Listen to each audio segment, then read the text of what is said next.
Good morning.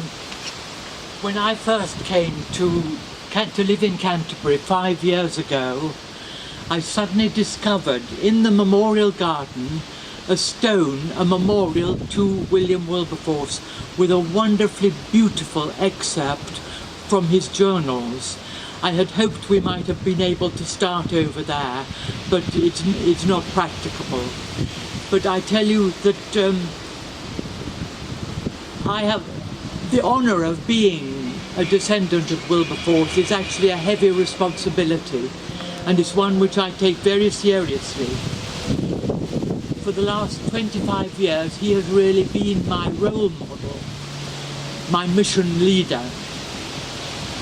When as a fast-living young man he entered Parliament aged 21, he was far from following a Christian life.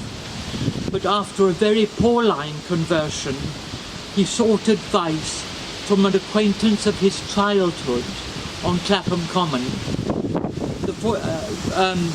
John Newton, the former slave captain, to ask his advice on how he could justify continuing as a member of Parliament, or should he take holy orders, leave Parliament. And John Newton gave him the very wise advice: God has put you in that place for a purpose.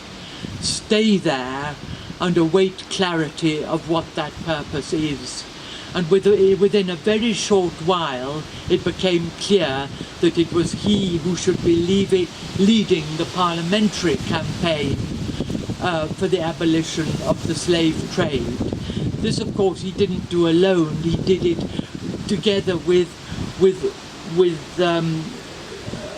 now all the names, of course, are going to escape me, but you will know the names. But he was just the parliamentary campaigner, and there he made his first famous declaration: God Almighty has set before me two great objects, the suppression of the slave trade and the reformation of manners.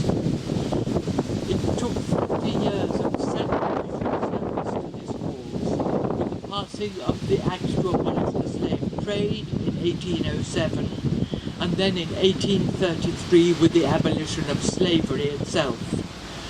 The Church, to its everlasting shame, was heavily involved in the ownership of slaves, benefiting outrageously from the reparations paid not to the slaves themselves, but to the owners of slaves, and the Bishop of Winchester alone received £16,000 compensation for the loss of his slaves. Imagine that.